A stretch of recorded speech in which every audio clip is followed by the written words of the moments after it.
So this is a bad sign. I had my alarm set. I guess I didn't. I didn't reset it after 55. So, hey, welcome. I love classic Ultraman's eyes. They don't move, but you just know that if that glue came a little bit loose, it would look like a 1960s doll. Alrighty, let's do this. Hey, good afternoon, good morning, good evening, wherever you are on the planet. It is Thursday evening where I am, and you have stumbled across ADRAMADA, another Dave Rush Ask Me Anything digital alchemy, and I welcome you to our show. This is an unusual show. It has been such a busy week and such a busy weekend that I didn't prep a show. So I got stuff. We're going to talk about stuff. And I even have the teaser for next week's show, and it's going to be an extensive teaser. It's almost a show. But I'm just a little bit behind the curve, so apologies for that, but there's good stuff that comes out of this. So, welcome. I am David Rush, your tech from Texas, and this is ADRAMADA, another Dave Rush Ask Me Anything digital alchemy, and we're here because we love technology. We like to talk about it, showcase it, compare it, and find out how it impacts our daily lives and our long-term lives. Topics are wide-ranging, and I'm not going to list all the wide-ranging topics. Today, if you're not watching this live, is Thursday, September 14th. In the year of 2023, just in case you're watching this next year or the year after or many years from now. I don't care how many people are here to hear the beginning or whatever. Something interesting happened to the show in the last few weeks. We started this show the first week of February this year. So Feb, March, April, May, June, July, August, September. We are 7.5 months into the show. It's slowly picking up speed. We're having fun with it. I think our first show we had 3 or 4 viewers, and now during the live show we get somewhere in the not very many, 5 to 10. It's all mostly regulars, but over the course of the week, there's a lot more views that happen. And we, in the course of a single week now, we can expect 40 to 50 views. Again, not earth-shattering, but it's growth, and it'll happen more and more and more. But every now and again, this has happened on other shows that I've done and other to all kinds of other shows that I have been involved with. Let's do that. And what happens sometimes is somebody will pick a YouTube show. I don't know if it's at random or if there's a conscious effort or an algorithm or what, but what they do is they put it as a link on their page or pages. And as people visit the link that they put on their page, that drives their numbers up, and then it's cyclical and perhaps cyclical. It works in reverse then. Somebody goes to their page and sees our page, and they watch the show, and then something else happens. And bottom line, for some odd reason, things get skewed way up out of proportion. And I don't want artificial views. I don't want just raw numbers. I want people to come and enjoy the show. But it happens. Again, these artificially inflated bogus numbers do trend and cause real views. And why I mention that is because I looked at the show a couple of days after 2 weeks ago. And what did we do 2 weeks ago? I don't know. LFS, Linux from scratch. And again, normally a week after the show, we're in the 40s, 30s, 40s, 50s, something like that. And we were in the 70s. And I thought, well, that's unusual. Maybe. I did a lot of advertising on that one. And we do have a lot of folks from other Linux worlds who do pop in, not live, but we've got some good followers from some very notable distros. And I think some of that came from there. Well, last week's show was a really good show. Technically, it was good. Content-wise, it was good.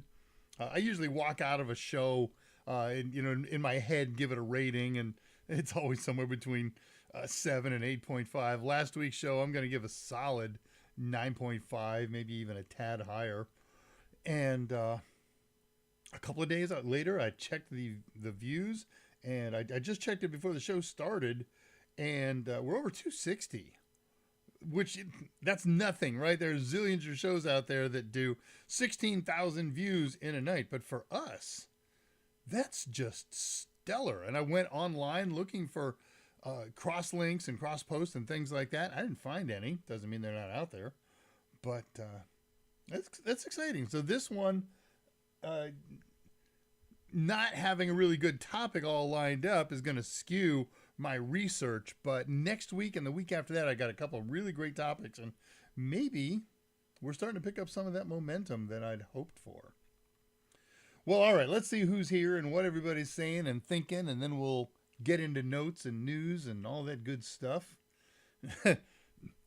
Thank you, Tullowit, for the reminder. I know sometimes I do get so far behind that Tullowit hey, say we're going to do it on Russian. Will remind me, hey, did you put up a show link yet? And I know that's not really a question. It's more like, get your butt in gear. You don't have a show link up. I knew that I didn't have one up yet today. It's today. There's always something that was really important to do today, but today was particularly so. I had to go down to the office. The weather here, for the first time in 12, 13 weeks, maybe longer, we got rain. We got lots of heavy rain in scattered areas. My house got rain, and the office got rain, and in between my house and the office got rain, and that means the commute down wasn't a big deal. Commuting home, there were wrecks, and people forgot how to drive in wet weather. And it took a couple hours to get home. It's usually an hour 10, hour and 15, something like that. So, and I never work on the show during work hours anyways, but I do want to get back in time to do any last minute prep. And, if there's an idea for a show or something's got to be done. I came up with an idea for a show this morning that's just a gangbuster show. You guys are going to eat it up, but it's so good that it's going to take me 3 or 4 nights of night prep. And this week has an added workload to it that I will share with you shortly. All right. Anyway, so who's here? So Tullowit did remind me. Thank you.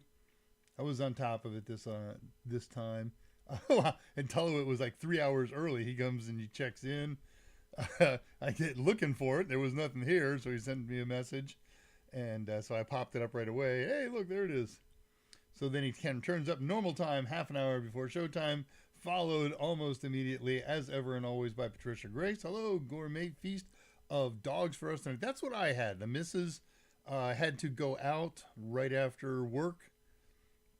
And so I'm not very creative when I'm solo.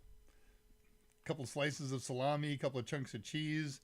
That's my lunch and a soup every day. Every single freaking day of my life, I have nut soup and salami and cheese chunks. That's it. But tonight, it was special. I had 2 hot dogs. Aroo. When COVID started, before I went keto, my lunch was ramen. Not fresh ramen like you guys are doing, but they have these bowl size prepackaged hard ramen like Patricia Grace is talking about, and that is just so convenient. I love taking them to work. I didn't realize the carb count in them. I never paid attention to that until I started playing this thing, but so I can never have ramen again. It's just, but it's so good. It's so good.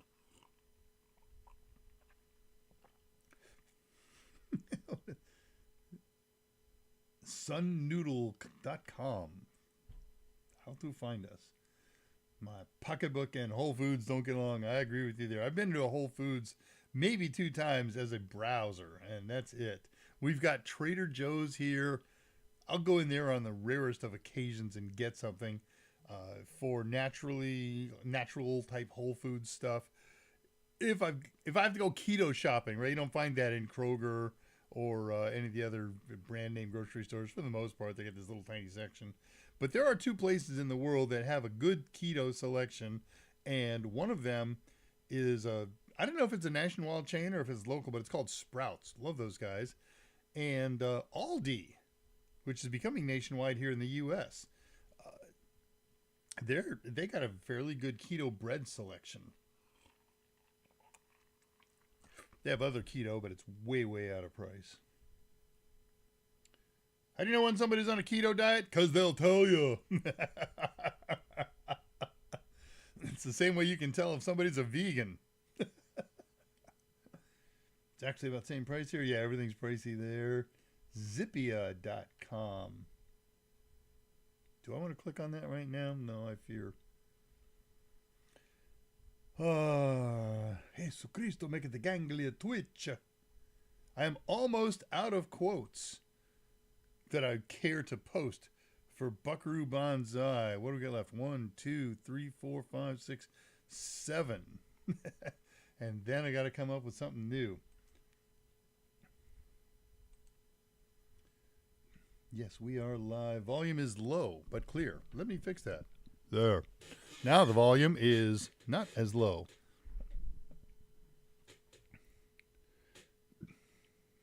Jason Helms is here. Good to see you as ever and always, my friend.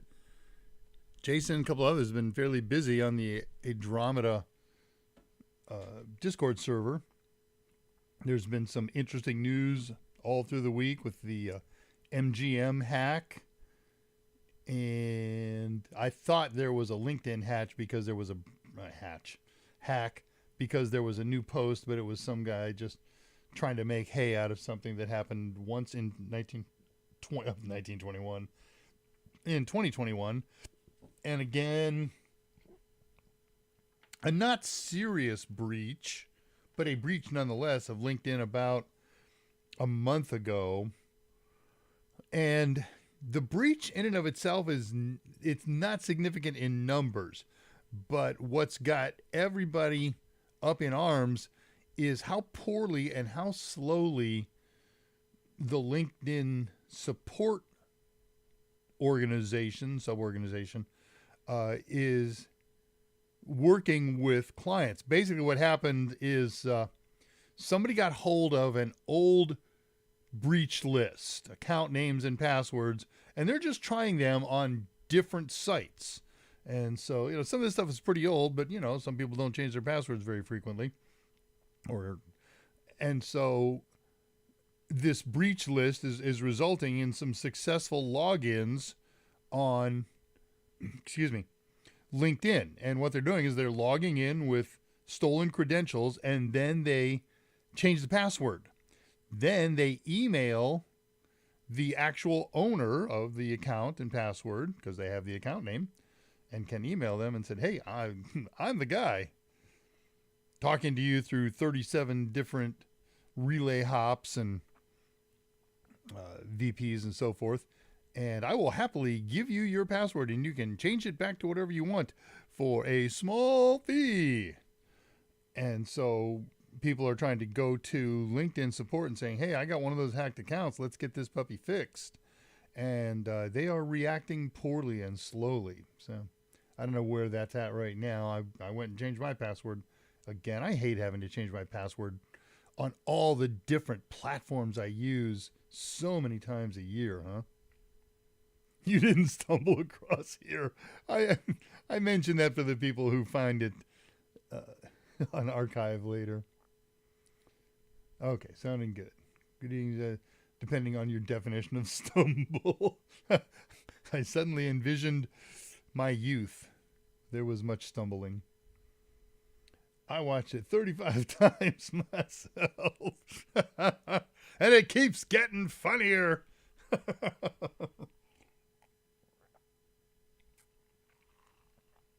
What was that movie reference? Was it The Exorcist? Had to be. I know the movie that it's from. It's from Beetlejuice. I've seen The Exorcist 427 times, and it keeps getting funnier. For instance, ID10T, just add water when it comes to driving. Yep, definitely not keto. We have Aldi on every corner here. Yeah, Aldi's all over the place. I will check Zippia. In fact, I'll tell you, let me copy that right now. Copy link address. And now go to the bottom of the notes page. And holy Hannah. Boy, that is a long piece of link.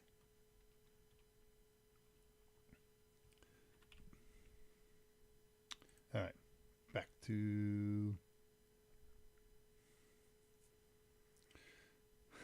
You will see my pain.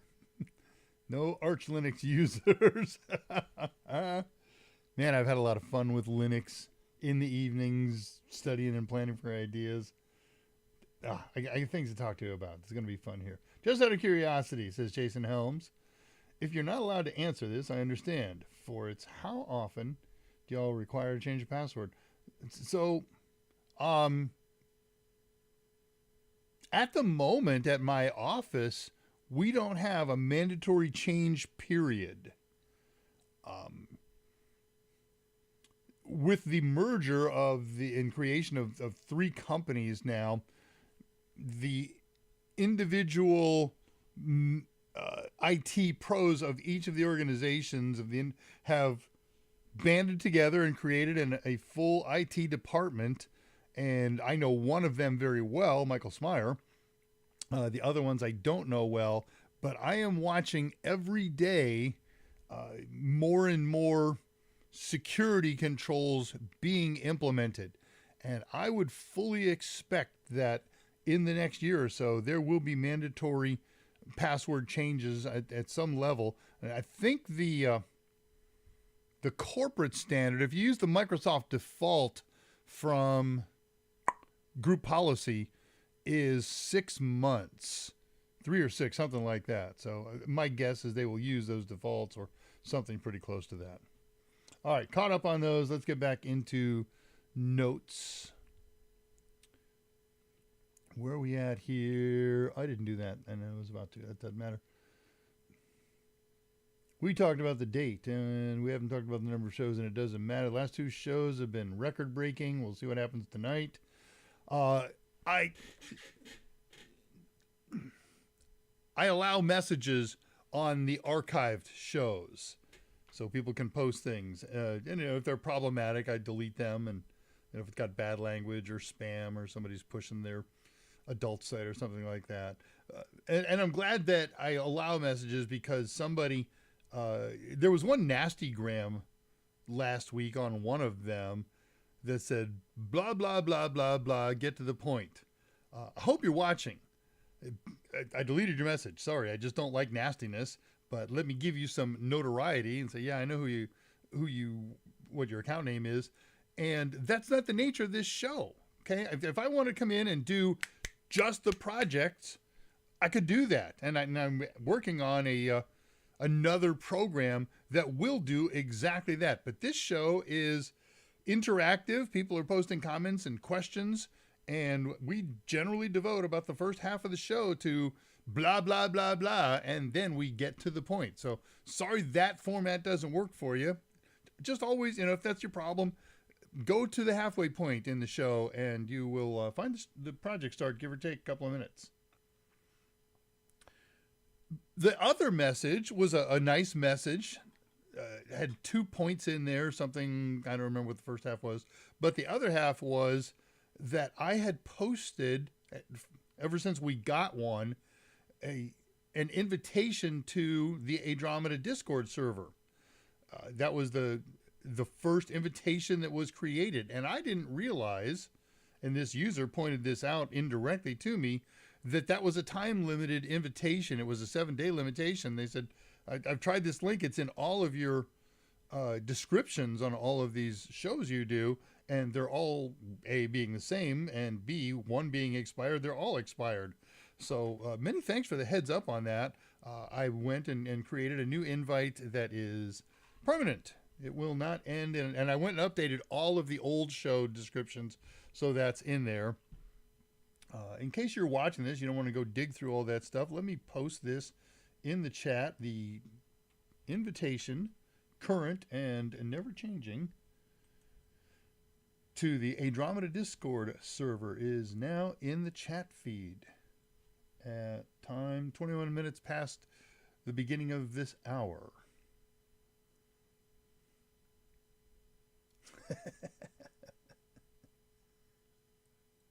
Sorry, I was looking at notes here. So project last week was fun. It was to explore some online open source Intel sites that anyone can use. They are useful. They are fascinating. I love them. We didn't do all of the ones that I had a list of. How about this? I got a list of 8 more that I did experiment with, and I debated. That would have been a really easy show to put together, but I don't like part 1, part 2 shows. So I've got that one pushed back a couple weeks. So we'll call this revisiting the topic with more information. If anybody's really desperate to get ahead of the game early, just kick me off a message on the ADRAMADA Discord server. I want to see it sooner. And I'll give you a link to the site that I'm using as the basis for my next show on that topic. It was a good show. A lot of interest, a lot of good feedback. This week, didn't do the project that I wanted to do because I just didn't have time. But we will be playing Making Music with synthesizers and MIDI controllers on a Linux box. And you've already got a Linux box. It can be any Linux box, just about any Linux distro. All you need is a MIDI controller. I didn't pull one out, but you can get full-size 88 key MIDI keyboards. You can get what I have here is a series of Korg Nano devices, a little keyboard that's got about 20 or 25 keys, something like that, only this big, and some other MIDI controls in there, and a couple other goodies. And I spent probably $20-30 a piece for each of them. You only need one. So it's going to be a fun project. Even if you're not a music maker, even if you're not a musician, you can do so much with these synthesizers. Just make fun sounds and simple melodies and auto melodies, and it's just a great thing. Let's see if anything else is posted here for a second. Then I'm going to start into news of the week.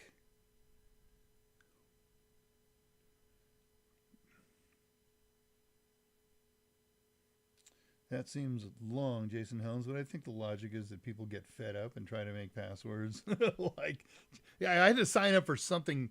Oh, man, I had to sign up for a post office, a U.S. Postal Service account, so that I could file a claim against a lost piece of mail that turned up a day later.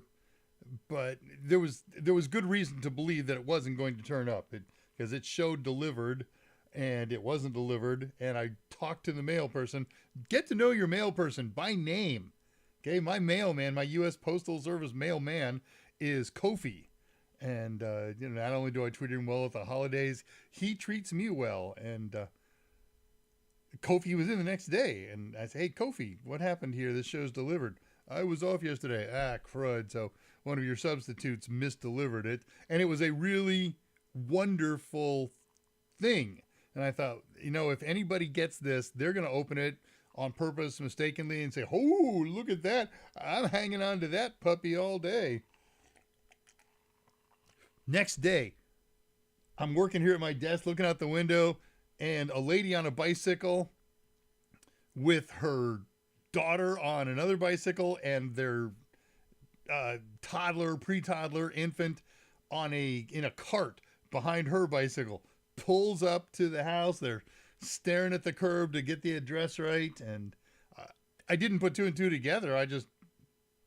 At some point I saw her pick up a package and start walking to the door. And I was like, "Oh man." So I met her at the door and gave her props and hugs, and I didn't get a hug her. You get the idea though, but there it was. So, but nonetheless, the whole point of all this is I had to go to USPS to create an account so that I could file a claim or an issue or whatever.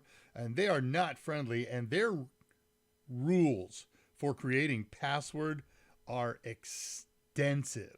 123, that wouldn't be allowed. 11, that wouldn't be allowed. 22, 33.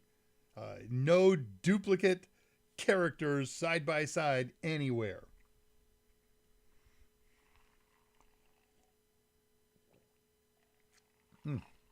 This is such good tea. Goodness gracious. We got crazy password requirements. Can't use names, sports team dates. Can't use the last 5 passwords. Okay. It's good policy. It's good, strong password policy. All right. Let's do a little bit of news of the week. Or tech news in particular. I love Ultraman. Always has since a kid. Do you know what this is? This is called Scalo. It's out in... Is this the Australia one? I've been doing so much satellite and RF stuff. Or is this New Mexico? I got it somewhere here in my notes. I'm pretty sure this is Australia. Yeah. All right. Well, this is the largest radio telescope in the world. It's called the Square Kilometer Array Low Frequency, SKA Low, SKA-Low. Built within this little array are 131,072 antennas spread out over about a square kilometer or kilometer, if you like. They had to assemble this in a remote area of Western Australia because this thing is a super insanely sensitive, they call it low frequency. It's relatively low frequency. Excuse me. But it lives in the frequency range of so much of our man-made stuff. So they built this in an area where there is no man-made RF sources for hundreds of miles around. This thing is so sensitive that it can pick up a cell phone transmitting on the moon. Now, cell phone tops out at about 4.5 watts, and that's not that big of a challenge. I can get a 5-watt signal to the moon and bounce it off and get it back. I've done it. But it's a heck of a lot easier to do it with 100 watts than it is with 5. It's easy to get it there. It's easy to get it back. But being able to receive it, not so much. You got to have incredible antennas and incredible powerful receivers. But that's exactly what this thing is and does, right? Well, okay, so as you may well imagine, when this thing is operational and they're listening, everybody who's there has to have everything off. Their cell phones and whatever other electronics. You can't turn a calculator on, and they turn off so many other things in their world. Only the minimum necessary equipment necessary to receive and record information is allowed to be on. And even those standard devices generate so much spurious radio frequency, let's call it interference, that could be problematic. And so they took a 10-year project to create boxes that control the antennas, receive the signals, and stored the signals. And they're called smart boxes, small modular aggregation RFOF trunk. No, smart. And they put out a contract that says, first of all, give us 24 post-prototype production models. And again, it took 10 years to design and build these so that they generate so little radio frequency that it does not interfere with the received signals that they're getting out there. The contract now has been expanded. Okay, you've given us 24. They're all working great. We need 12,000 more. So they generate less RF energy than anything out there, less than the amount of energy received from a 5-watt cell phone on the moon. That was their example. So I just think it's very impressive. It's a lot of fun. It's very interesting. Tech at its heart, and in an area that's kind of near and dear to my heart. That's all the tech news that I bothered to pursue this week. Again, it's just been a very busy week. So on into personal experiences of the week. Couple that hopefully you share some interest in. I went out every night since the last show through the 12th, 2 days ago, to look for Comet Nishimura. Never saw it. Light conditions were great every time. The problem is it's just so low on the horizon. I cannot see through my neighbor's garage or his trees or my trees. So never saw it. It's moving away. It is no longer at closest pass. However, it will move higher in the sky, and we will be able to see it over the next week or two as it gets a little bit above the tree line. So don't give up if you're interested at all. This is a lovely green comet, a very long tail that's not too thin. It's for a few more days, it'll theoretically be visible to the naked eye, but I took out good binoculars, 7x50s, maybe a little bigger than that. And they're so good. We talked about this in the very first ADRAMADA show, that to hold them, just a heartbeat of the veins and capillaries in your hand make it twitch, and it just looks like hash in there. And so I mounted it on a monopod and hold that monopod on the ground, and it's still enough to be able to see very faint objects and very distant objects out there. So I will get a good view of it this week, and I'm excited. I hope you do get a chance to do that too. I hope we have good skies for about a week. I think is probably going to be your best chance, and then it's going to start to move so far away that it's going to get very dim and tough to see. So my kid had a problem with his car. So I took him another car and traded him. I have his Yukon. I brought the Yukon home. I took care of the problem. It wasn't a big deal, but we just didn't know at the time. So it was easier for me to do that. That problem was, that car has problems that I was planning on working on, and it's coming home tomorrow morning so I can start working on it this weekend. It's a Jeep with a big V8 engine, 5.7 liter V8 Hemi, and it's got 100,000 miles. It is time for a spark plug change.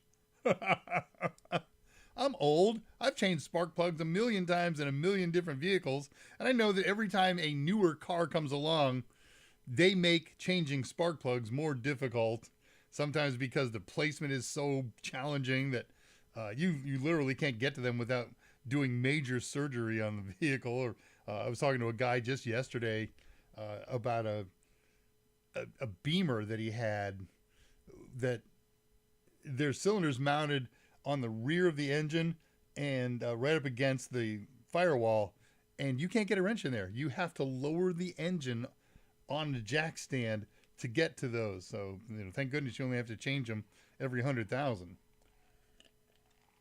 Well, so I went and looked into what I need to do here to change the spark plugs on this thing.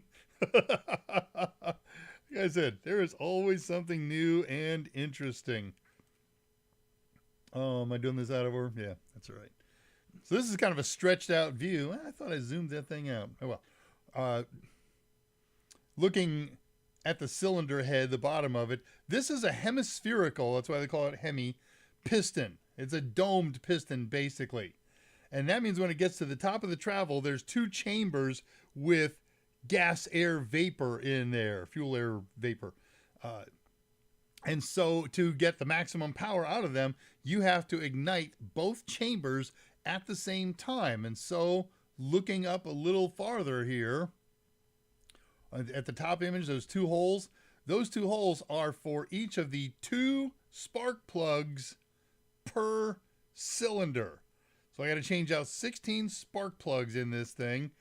Some of them are very challenging to get to. I'm anticipating 2 to 3 hours for a job that, in an older 8-cylinder that I might have had, I'd planned 45 minutes.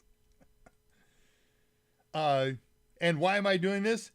Because the shop quoted me $700. So I picked up the spark plugs for $50 for 16 of them. And I had to buy one special wrench set, spark plug wrench set, that cost me $40. So I'm in for $90 and 3 hours of blood, sweat, and tears. And I'm sure I'll have bloody knuckles by the time I'm done. But for the sake of saving $610, done deal. Then there's another problem with the Jeep that as I looked at it, I don't have the tools. I don't have the smarts. I'm going to have to really bite the bullet and let some shop gouge my eyes out. A pair of $40 bushings. I'll buy the bushings. They're going to charge $1,000 to change those out because this is one of those situations where you have to disassemble a lot of car to get to those bushings to replace them. And then this last slide under personal rant day. 3 days ago, came down, the missus and I, to make some breakfast. And there's a couple ants on the counter. We killed them. We scooped everything up. We went to the usual places. Whenever it rains here, we get ants in the house. They all come to hide in the house. But it hasn't rained here, so it's just whatever, natural motion. And all right, done. And through the course of the day, you see one or two every now and again. I'm going to bring the termite guy in. The next morning we came out, and the ants were marching million by million. Hurrah, hurrah. So at 6:30 in the morning, I went to big box store and got ant sprays and poisons and whatever, and scooped up enough ants to make a 3-pound hamburger, I think. They're all gone. They're all dead. But that is so gross. That is just so dang gross. That's all I got for slides. How we doing here on time? 37. Cool. Just as an FYI, if you're caring, what's Dave doing in the next 2 weeks that don't have anything to do with work? Fall is coming here, at least as far as the calendar is concerned.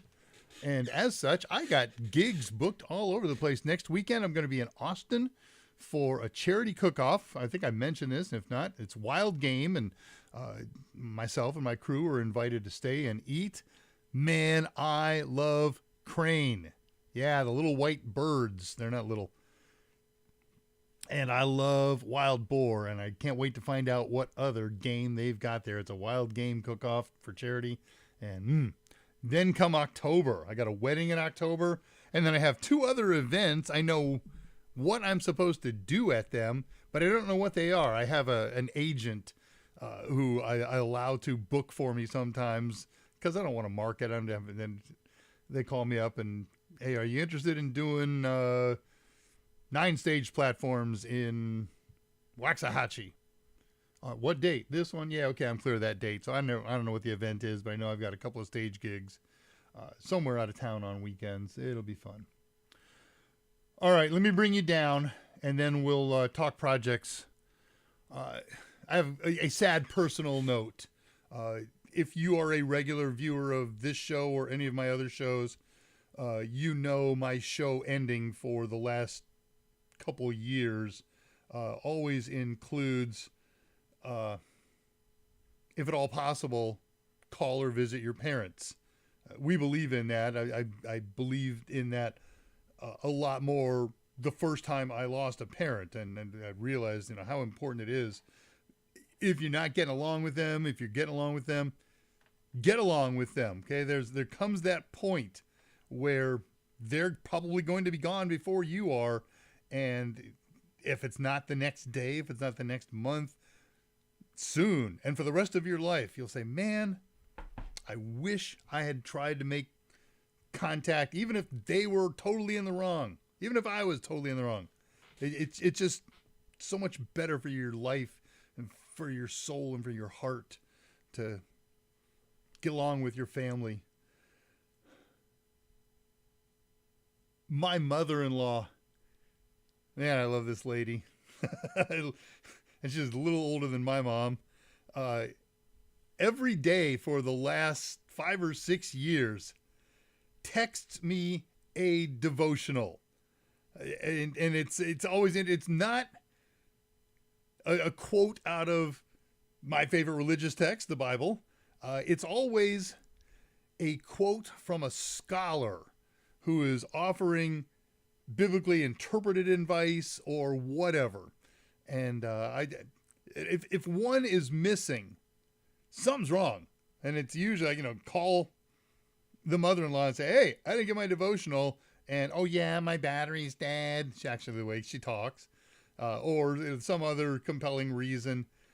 And so yesterday morning, got up at my usual time, 5:30, something like that. She gets up around 4:30 and started sending these things out.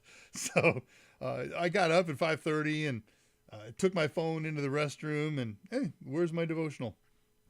And so I was I finished my brushing my teeth in there, and I go back in to tell the missus, hey, your mom didn't send me my devotional, and she was on the phone, and I didn't hear it ring. So what's going on? And I knew, I put two and two together right then. That was obviously a call from one of her sibs to tell us why I will never get another devotional.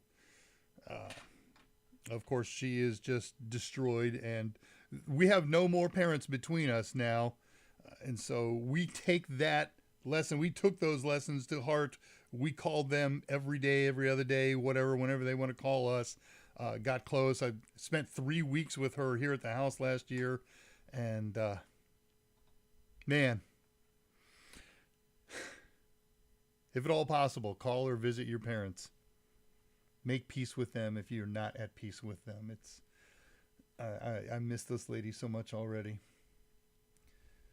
Sorry. I'm an open book. I want to share my life with you as well as technology. All right. I'll take a look at posts here, and then we're going to come back in and we're going to talk about project, and I'm going to tease next week's project, which you're going to love. All right. Folks, get fed up. That's about where I left off. Roswell. Definitely got to know mail person. Michael asked ours about delivering datil peppers. I don't know that kind of pepper. Okay. To someone in Washington State who wanted some, and she bought us a bag of them. How nice.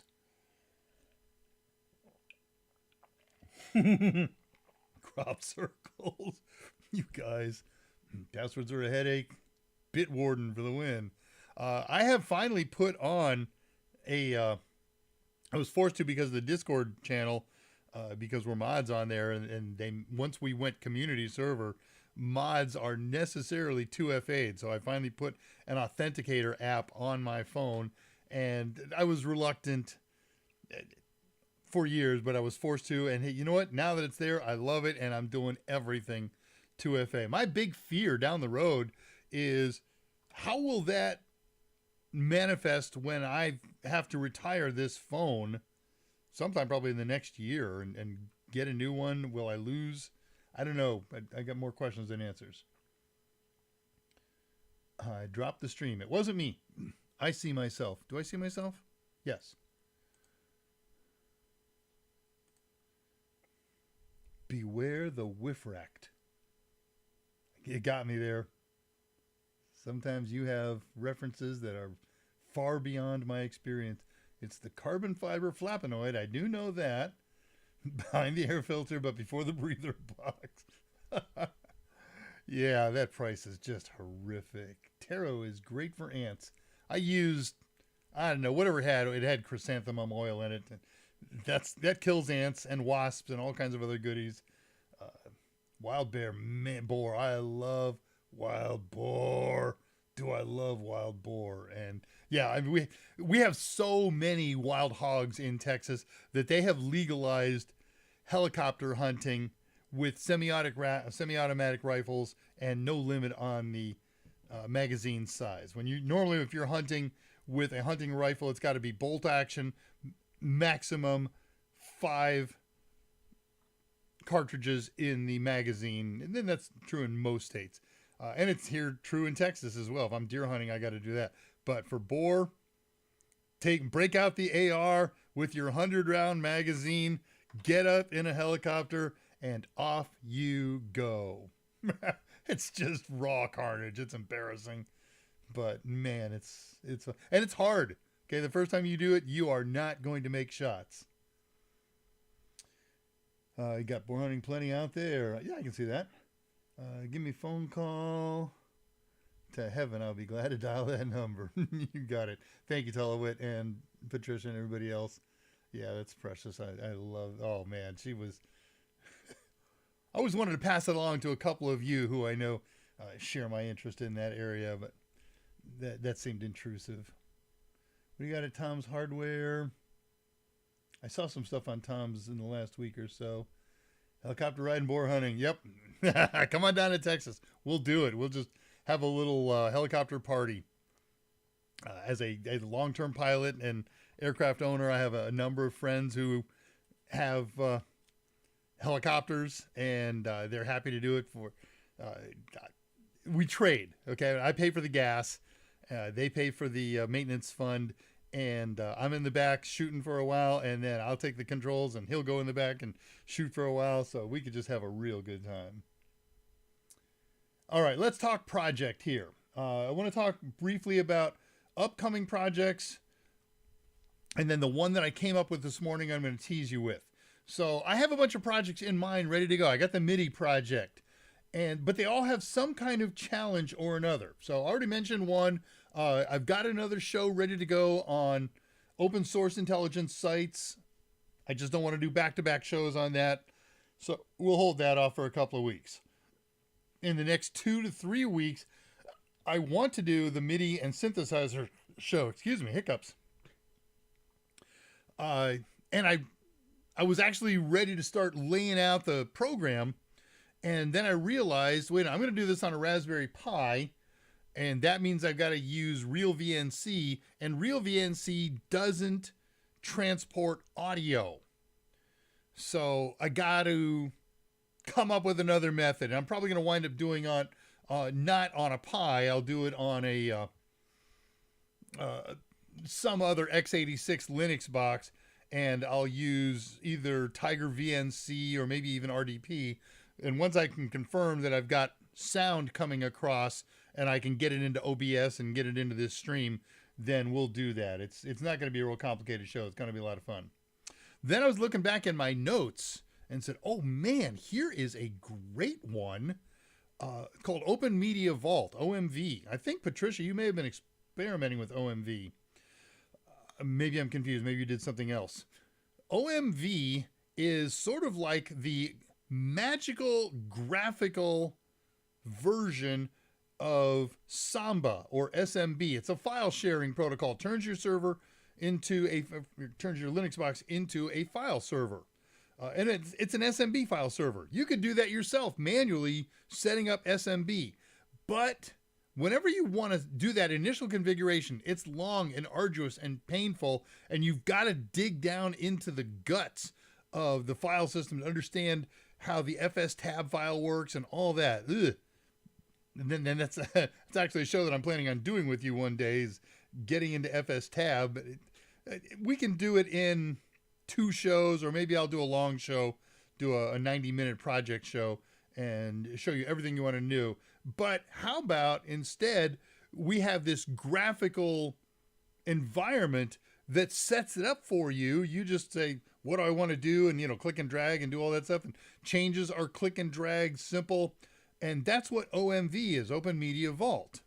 So I'm loving that idea. And then I dove into it. I've done OMV in the past, and it's been a while because something changed. I saw a post where somebody said, hey, I tried to install SMB or OMV on this machine. I don't know if it was a Raspberry Pi or a Linux machine, and it said the install failed with an error message that said unable to install on a host that has a graphical desktop.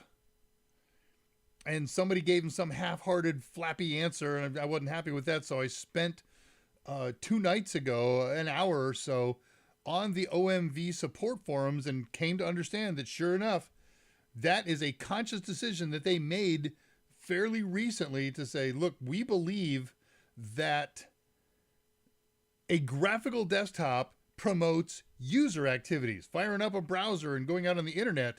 And they believe that having clients that can access the internet on a server that runs services such as OMV and SMB and so forth is one of the greatest risks to a server. And so they prevent installation. There's workarounds, but I don't want to do that. I want to stick within the guidelines. And so having been, ready to do this thing, I had to stop, and this means I got to go put together another server that has no graphical desktop and install it and configure it and update it. So that was the shortcoming, and it was only because it was 2 nights ago. If it was 3 nights ago and I didn't have anything else to do in the evenings, I could have had this done. I will do this. We're going to do Open Media Vault on a server, on a true server, which is basically, it's just a Linux box that doesn't have a desktop.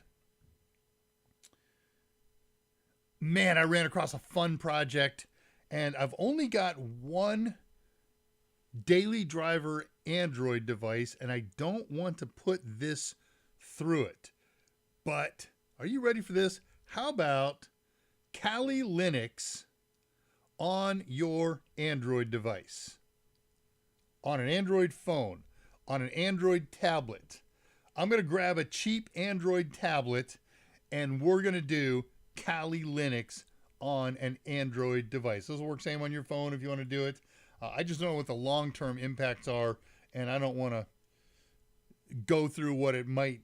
I don't want to risk my phone. How's that? It's a lifeline for me. But that is just going to be fun. There is another reason, and that is, so I got to get this thing to show you what I'm doing. And that's actually very easy to do. If you haven't seen our 601 and coming up 701 sims that I do for work, we had to do a number of screen captures of Android devices so we could show security features on there and so forth. And I use a program called Let's View. You put a Let's View server on your Android device. You put a Let's View client on your Windows machine, on your Mac machine, on your Linux machine, whatever makes you happy, and attach the client to the server, and then I am screen capturing, screen mirroring my Android device on I used a PC for that particular project, for those particular projects, and then I just screen capture the PC's screen, and it's pretty cool. The problem is, this is Wi-Fi.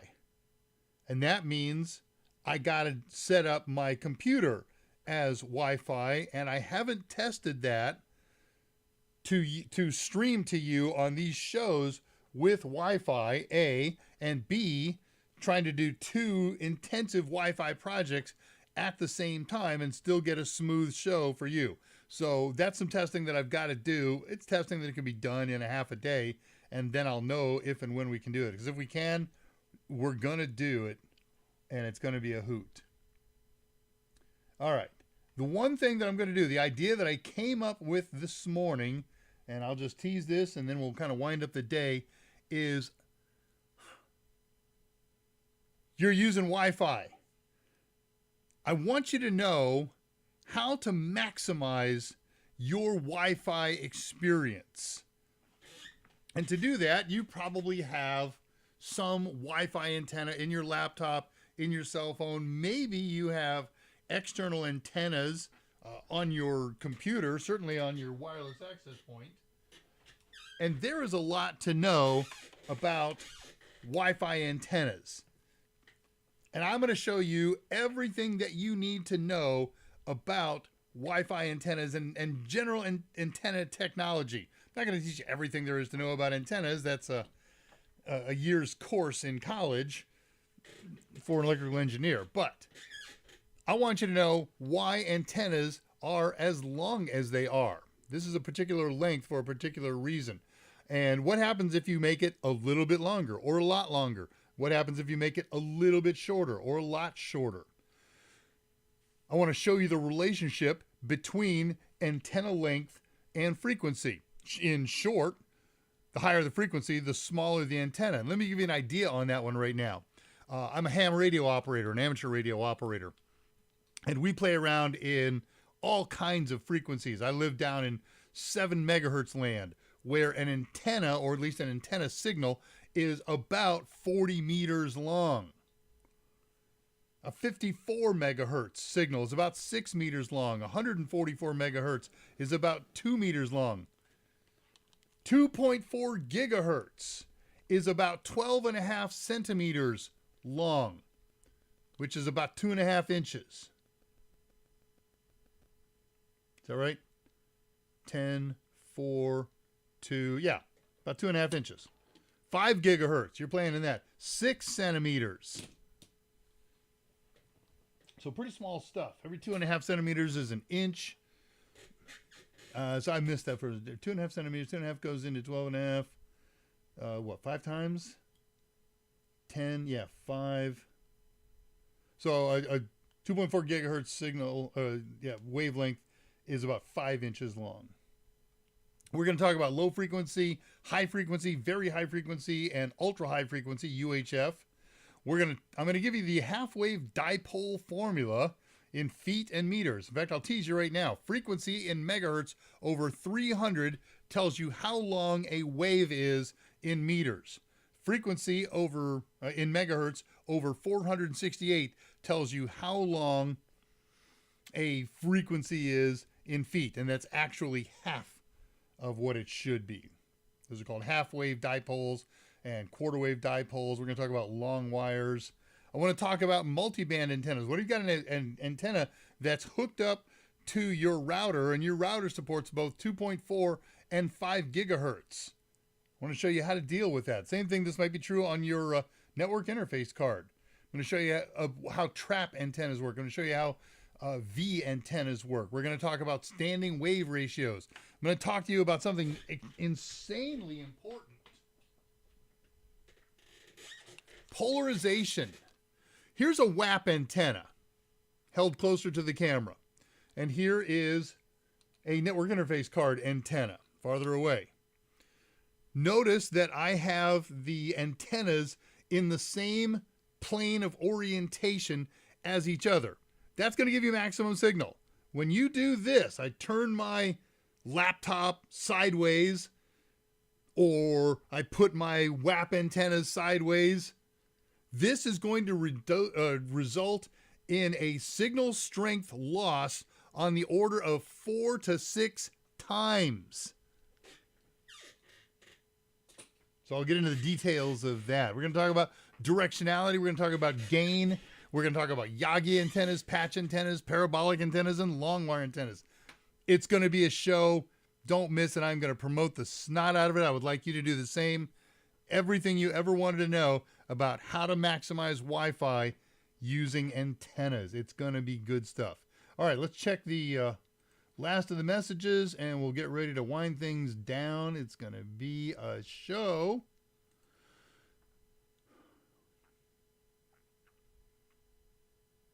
Okay. So Patricia Grace, wasn't me. Portable handheld hacker phone. There's a lot of them out there, and there's a lot of Pi-based ones. Kali on Droid, you bet. Windows 11 has built-in phone app that sounds like it can do what your other program does. It's cool. I can text you via me PC. Just post a message on any of the Discords that we play on. Win 10 has had that for a while. Oh, you're talking about screen mirroring. Yeah, okay. Definitely need to. Okay, very good. All right, guys. It's been fun. I'm sorry there was no show, but let's wind it up on time as ever and always. I wish you a great rest of the week. Take care of each other. Take serious steps to stay healthy. And if at all possible, call or visit your parents. And never forget, technology is great, but the greatest resource we have are you and I. And with that, good night. I'll see you on ADRAMADA next Thursday and on the other platforms that I'm on before that. Until then, remember, how you do anything is how you do everything. Eep, op, ork, ah. Later, guys.